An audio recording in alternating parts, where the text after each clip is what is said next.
Honestly, I can't believe I haven't yet covered this paint.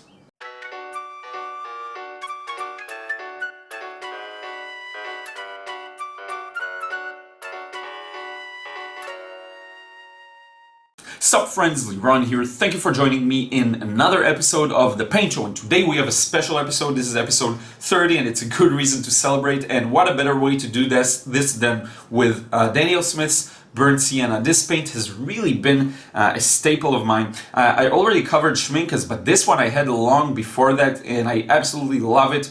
I've been using it extensively to create dark and rich shadows, especially the warm kind of shadows, and this was a really good one for me and very commonly mixed with French Ultramarine.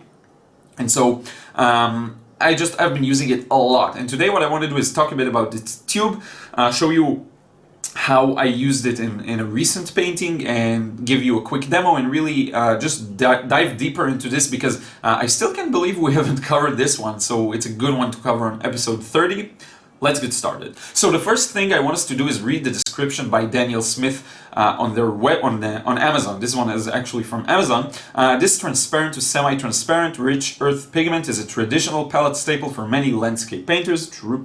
Our burnt sienna combines with other hues without a loss of intensity or transparency.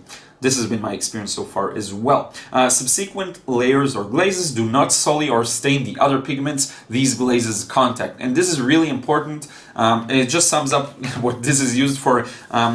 When I need warm darks, I use burnt sienna. I've been doing that with other brands as well, but with Daniel Smith I kind of, I think, started. This is the first burnt sienna I've had. And so I'm really excited about this one. Next up, what I want us to do is take a look at some more information about this particular paint. Okay, so I thought we can get started by just looking at the tube. It's been a while since I actually showed you some of the tube in a little more detail. So burnt sienna, we've got all the different names in different languages. Daniel Smith extra fine watercolor. We've got the logo here. This is a large 15 milliliter tube compared to a small one. This is one I've got from the Essentials set. So this is a 5 milliliter tube. You can see the difference. They're really different in size. These ones are tiny, really. And sometimes the pictures can be misleading. If you see the pictures of these 5 milliliter tubes, they look like normal sized, and then when you get them, you realize how tiny they are. If you look at the cap, for example, compared to the size of the actual tube. So anyway, yeah, here we have some pigment information, some of the information of the paint itself, and this is exactly what I want us to dive deeper into, so let's do that. Okay, so here's the basic information. The pigment is PBR, Pigment Brown 7. The thing is, this is interesting because I've seen many different compositions of burnt sienna. This one uses a brown pigment, but for example, Schmincke they use an orange one, or a red one, PR, I believe. So there are different ways the different brands approach this. I do like Daniel Smith's mixture quite a bit. It's very different, and I've had times where I preferred other brands, but ultimately when you talk about mixing with French Ultramarine, this one works really well. This creates a perfect gray, perfect neutral gray from what I can, as far as I can see. It's also great for mixing with some other colors that I'm going to show you later on, which is an advantage because some of the other paints aren't necessarily that good or suitable for that. So it has excellent light fastness. It is semi-transparent. It is granulating. It's non-staining, so it's a little easier to lift, which depending on your technique, you may prefer that actually. Some of the other ones aren't as easy to lift. They're a little more staining. Now this one is a series 1. I did see, and I did not know that Daniel Smith do a 2-pack thing on Amazon, so you can get one for $15, which can be a little steep, but you can get 2 for $24, so that may be a little more worth it. And it is a very commonly used paint, so there is good reason to buy several tubes of it. I actually need to restock soon. So in any case, this is it in terms of the information on this paint. I would really suggest you test out different kinds of burnt siennas and find the one you like, because it's such a good one to have, again, especially with French Ultramarine or Ultramarine Blue. I find this particular one to be really well for graying things out. And yeah, this is it. Now I want to show you an example of a painting I just finished recently that makes use of burnt sienna.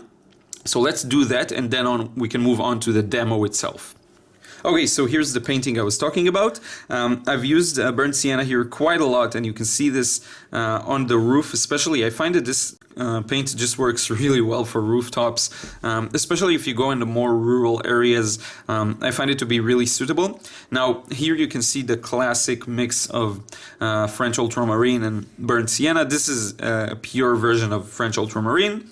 And here you can see the shadow is a mix of both. I will zoom in on that in just a moment.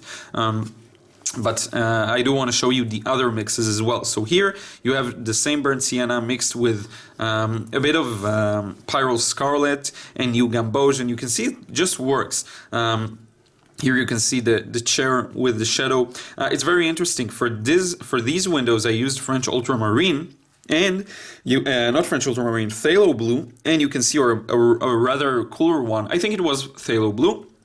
And you can see, and this is Phthalo Green, and you can see how they work really well together in the gray, in the larger context, I guess. So this is something that this color just works so well with so many others. Let me zoom in a bit and you can see all the details inside the shadows. So this is exactly why I love this color. You can see it works well with everything, and with the blue especially. And what I like to do with dark shadows, like the really dark ones, and I will make a video on that hopefully soon, is I like to put some pure pigment in them. So you can see here pure brush strokes of the burnt sienna, pure brush strokes of the blue, and I find that really helps to make the shadows much more interesting. For example, this shadow is a little more flat. It was done just with a very light mixture of French Ultramarine, maybe with a touch of burnt sienna, but it's not that grayed out. And I did it in a very light and even manner, so there isn't that variation like you see here. And it is different. This one was serving a different purpose, so I wanted it to be that way deliberately. But for this one, yeah, really, inside the shadow you can't see a lot, and this is a good way of conveying that. And also here you can see some of the other mixtures. This is also burnt sienna glazed on top of the yellow just to create some shadows. I believe that this color here in the distance and here also has some burnt sienna in it. And I think there's even a bit of Quinacridone Rose here. I don't even remember putting it there, but it does work really well together, as you can see. And this is it in terms of the painting I use this for. Let's get on with our own demo, and I'm going to swatch this and show you how it works wet and wet and dry brush and everything. So I've got here several things I want to try out. First we're going to do a basic swatch, then wet and wet, some dry brush, and here we will do the mixes. So I chose 3 colors to mix with. French Ultramarine, which is the obvious one, Quinacridone Rose, which is a really good one that I'm not sure a lot of people use. On the same token, it can be used as with alizarin crimson, if you have a good version of that, and also a Hansa yellow mix, Hansa yellow medium for this one. So anyway, let's get started. I'm going to zoom in so you can better see. Here's the paint, by the way, on my palette, so you can see it here. It hardens significantly, which can be an advantage or a disadvantage, depending on what you prefer. Really, this comes down to a personal preference, but I do find that it re-wets really easily, and it becomes very soft. If I compare it to Sepia by Daniel Smith, this one becomes much softer. Sepia stays or tends to stay a little harder. So anyway, let's get started. Okay, so I'm getting started, and here you can see what it looks like on the palette. And it re-wets really easily, and it's going to turn really soft here very easily. And I'm going to start with a very basic swatch. Start from light to dark, and I want to show you the fullest spectrum I can, so we're gonna start here. Just move this a bit. So this is what it looks like when I'm just using a very light version with a lot of water, and I'll slowly and gradually add a bit more pigment to the mixture. A little more and a little more. This reminds me that I like to get things in with as few goes as possible. I see a lot of people filling up swatches very carefully and going over the paint quite a bit. I heard in many places that it can ruin the quality of the paint and the way it is absorbed in the paper or the way it dries. So it is interesting. I'm not really sure what the right thing to do is. I do find that in terms of spontaneity and stuff like that, I have the best results, when I'm using as fewer brush strokes, as fewer goes, if you will, as possible. So now I'm just going to try and inject some more darkness here. Wet and wet. I'm using my Canson Montval sketchbook, so the way the paint absorbs is a little different, but you do get to see what it looks like in a sufficiently accurate way, so I'm not too worried about that. Next up, I want us to do some wet and wet experiment. So I'm gonna pre-wet this area, and we're gonna just start dabbing the paint into it. So you don't need a lot of water with this kind of paper because it's definitely not thirsty paper, just sketchbook paper. So now the area is fairly wet and I can start dabbing in the paint, and you can see it moves quite a lot, wet and wet, which is something I didn't really remember. I don't do a lot of wet and wet. Most of my wet and wet work consists of just working on a layer that's still drying or something like this, but I don't pre-wet an area and then work on it. Usually I don't do that. I just find that my style fits other ways of doing things better. So anyway, yeah. Injecting more and more burnt sienna, and I make it a thicker mixture the more I go. And what we're gonna do is just allow this some drying time and see what the final result looks like. I want to get to a really, really dark value. So as you can see, it's not necessarily the darkest. There are darker colors, but it is quite dark, and when mixed with French Ultramarine, for example, it gets very dark. So anyway, we're gonna allow this for some drying time, and while it dries, I'm gonna try out some dry brush strokes. So I'm just picking up the pure paint with the brush, and let me show you what it looks like on the palette. This is important. So I just go like this, and it's really dry. I don't really care about my brushes this much, and I find that they survive despite me doing this. So as long as I wash them and they're all good in that sense. So let's get some of the paper's texture going. And as you can see, even though this is a sketchbook and it has a gentler texture, I would say, than let's say a rough paper that comes in a pad or a block or a sheet, you can still get quite a lot of the texture in. I do plan on showing you a painting that I did on location just a few days ago, and you'll see how I was able to use the surface's texture to my advantage. So anyway, this is it in terms of the dry brush, and you can see what this looks like. Next up, I want us to try out a French Ultramarine mix. So, first off, I want to show you how they individually mix. So what I'm going to do is just place a little bit of paint here and come back with some French Ultramarine and kind of meet it like that, okay?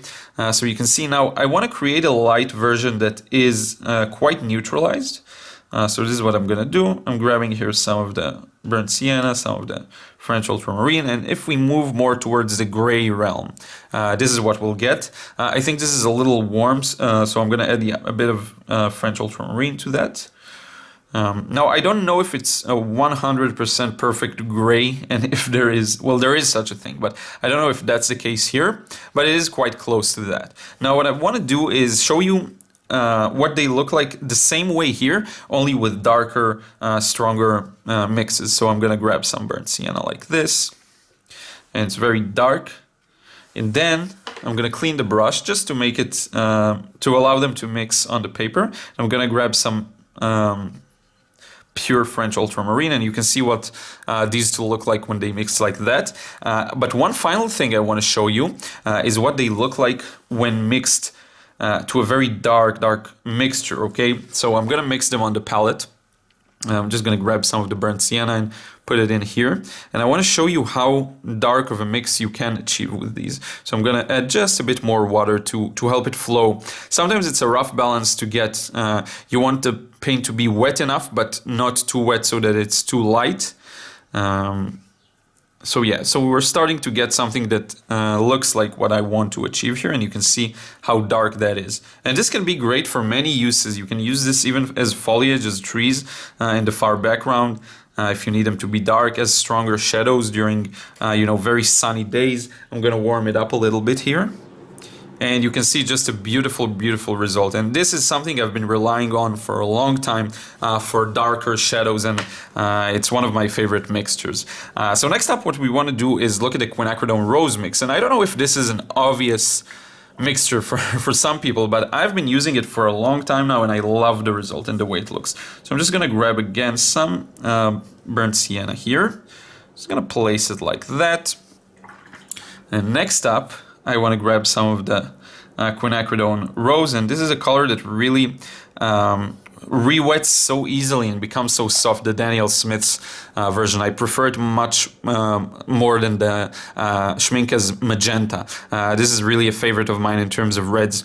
So you can see what these look like when they mix on the palette, and which is exactly what I'm going to do now. And you get this very interesting like orange or red. I don't even know exactly what to define this as, but I really like the way it looks. This is wonderful if you want to get variations on rooftops, things like this. Works really well, and as you can see, it can achieve quite dark values because the Quinacridone Rose can also get pretty dark, and I'm going to show you right now. I'm going to grab some very thick mix, and you can see how this can achieve quite strong levels of darkness. What will happen is once I zoom out and you'll see all of the results, you'll realize how easy it is to create a good color harmony with these colors, which is why they work for me. They're just very versatile and useful. And I like pigments and tubes not only that are, I like the particular color or something like this. I like my paint to be useful. The more useful it is, the more I can be economical in my use. And paints can be quite an expensive thing, so I like paints that can be used for many versatile uses. So in any case, now I'm gonna grab some yellow, and this is Hansa Yellow Medium, if I'm not mistaken. I'm gonna put a bit of that here. Very thick mix, because this is a slightly weaker color, just because it's yellow, and I'm gonna let these mix, and you can see this is a very interesting interaction. The classic Velasquez palette makes use of yellow ochre with burnt sienna, but I find that it works as well with this Hansa yellow, or even with New Gamboge, and then with the French Ultramarine. So the same way, just without the yellow ochre. You don't really have to use yellow ochre if you don't want to. I find that this works as well. So I'm gonna try out now to make it just a bit of a stronger mix here. So I'm just using some available space in my ultra dirty palette, because I paint so much that I don't always clean it.